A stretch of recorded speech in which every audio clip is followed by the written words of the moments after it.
Hello guys, പത്തരമാറ്റിൻ്റെ ഒരു കിടിലൻ എപ്പിസോഡിലേക്ക് എല്ലാവർക്കും സ്വാഗതം. എല്ലാവരും ചാനലൊന്ന് ലൈക്ക് ചെയ്യാനും സബ്സ്ക്രൈബ് ചെയ്യാനും ഷെയർ ചെയ്യാനും മറക്കല്ലേ. വീഡിയോ മുഴുവനായി കാണാൻ കൂടി ശ്രമിക്കണം. നയനയെ ദേവയാനി മെയിൻ ഡിസൈനറായി നിയമിച്ചതിന് ശേഷം ഓഫീസിലേക്ക് പറഞ്ഞേക്കുകയാണ്.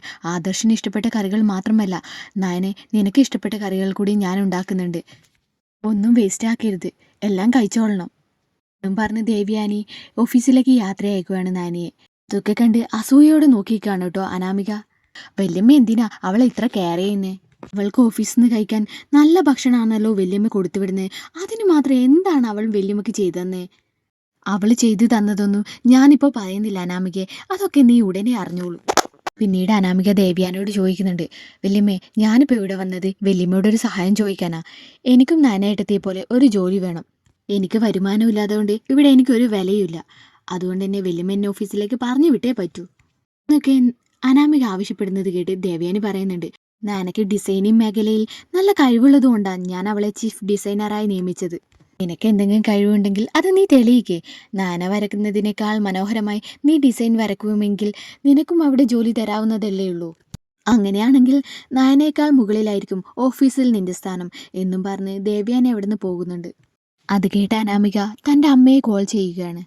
എന്തായി മോളെ, നിന്നെ ഡിസൈനറാക്കാമെന്ന് ദേവയാനി സമ്മതിച്ചോ എന്ന് ചോദിക്കുമ്പോൾ അനാമിക പറയുന്നുണ്ട്, ഞാൻ അവൾ വരക്കുന്നതിനേക്കാൾ നന്നായിട്ട് ഡിസൈൻ വരച്ചാൽ മാത്രമേ വല്യമ്മ എനിക്ക് ഓഫീസിൽ ജോലി തരൂ. അതിനെനിക്ക് ഡിസൈൻ വരക്കാനൊന്നും അറിയില്ലല്ലോ അമ്മേ എന്ന് അനാമിക പറയുമ്പോൾ ഇപ്പോൾ രേവതി പറയുന്നുണ്ട്, മോൾ എന്തെങ്കിലും ഡിസൈൻ തട്ടിക്കൂട്ടി വരച്ചു കൊടുക്കുന്നേ. മൂർത്തീസ് ജ്വല്ലറിയിൽ ഒരു ജോലി കിട്ടിയാൽ അതൊരു അഭിമാനമല്ലേ. അതുമല്ല 1-2 ലക്ഷം മാസ വരുമാനം കിട്ടിയാൽ തന്നെ അച്ഛൻ്റെ കടം പകുതിയും തീർക്കാൻ പറ്റും. അതുകൊണ്ട് മോൾ എങ്ങനെയെങ്കിലും ഒരു നല്ല ഡിസൈൻ നോക്കിയിട്ട് വരക്കാൻ നോക്ക്. അങ്ങനെയൊക്കെ പറഞ്ഞ് രേവതി കോൾ കട്ട് ചെയ്യുകയാണ്. പിന്നീട് കാണിക്കുന്നത് അനാമിക ഒരു പെന്നും പേപ്പറും എടുത്ത് വന്ന് ഡിസൈൻ വരക്കാൻ ശ്രമിക്കും. അനാമികക്ക് ഡിസൈൻ വരക്കാൻ പറ്റുന്നില്ല കേട്ടോ. അപ്പോൾ അനാമിക മനസ്സിൽ വിചാരിക്കുന്നുണ്ട്, ഈ നായനെ സമ്മതിക്കണോ അല്ലേ? ഇത്രയ്ക്ക് ബുദ്ധിമുട്ടുണ്ടായിരുന്നോ ഒരു ഡിസൈൻ വരയ്ക്കാൻ വേണ്ടി? ഇനി ഞാൻ എന്ത് ചെയ്യും? നായന ഓഫീസിൽ പോയിരിക്കുകയാണ്. ഏതായാലും അവളെ റൂമിൽ അവൾ വരച്ച് ഏതെങ്കിലും ഡിസൈനൊക്കെ കാണും, അതിൽ നിന്ന് 1-2 എണ്ണം എടുക്കാം. എന്നിട്ട് ഞാൻ വരച്ച ഡിസൈനാണെന്ന് കള്ളം പറഞ്ഞ് വല്യമ്മയെ കാണിക്കാം. അപ്പോൾ വല്യമ്മയ്ക്ക് ഇഷ്ടപ്പെട്ട എനിക്ക് ജോലി കിട്ടുമല്ലോ. എന്നിട്ട് ഓഫീസിൽ കയറി പറ്റി ആരെക്കൊണ്ടെങ്കിലും ഡിസൈൻ വരപ്പിക്കാം എന്നൊക്കെ മനസ്സിൽ തീരുമാനിക്കാണ് കേട്ടോ അനാമിക. എന്നിട്ട് നേരെ നാനിയുടെ റൂമിലേക്ക് പോകുന്നുണ്ട് അനാമിക. എന്നിട്ട് നാനിയുടെ ഷെൽഫൊക്കെ പരതി നോക്കുമ്പോൾ കുറച്ച് ഡിസൈനൊക്കെ കിട്ടുന്നുണ്ട് അനാമികയ്ക്ക്. ഇത് കൊള്ളാലോ, വല്യമ്മയെ കാണിക്കാൻ ഇതൊക്കെ മതിയാവും. ഞാൻ നായനേക്കാൾ വലിയ ഡിസൈനറാണെന്ന് ആ വല്യമ്മ കരുതിക്കോട്ടെ എന്നൊക്കെ പറഞ്ഞ അനാമിക ആ ഡിസൈൻസൊക്കെ എടുത്ത് പുറത്തേക്ക് വരികയാണ്.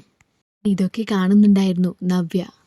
എന്നിട്ട് നവ്യ അനാമികയോട് ചോദിക്കുന്നുണ്ട്, എടി നിന്റെ ഉടായ്പ പരിപാടി ഇനിയും നിർത്താനായില്ലേ? പാവ എൻ്റെ അനിയത്തി കഷ്ടപ്പെട്ട് വരച്ച ഡിസൈനാ. യാതൊരു മനസാക്ഷിയില്ലാതെ നീ മോഷ്ടിച്ചുകൊണ്ട് പോകുന്നത് ഉദ്ദേശമൊന്നും ഈ വീട്ടിൽ നടക്കില്ല എന്ന് പറഞ്ഞുകൊണ്ട് അനാമികയുടെ കയ്യിൽ നിന്ന് ആ ഡിസൈനൊക്കെ നവ്യ പിടിച്ച് വാങ്ങുന്നുണ്ട്. ഇനി എന്തായിരിക്കും അവസ്ഥ? ദേവയാനി ഈ വിവരം അറിയുമോ?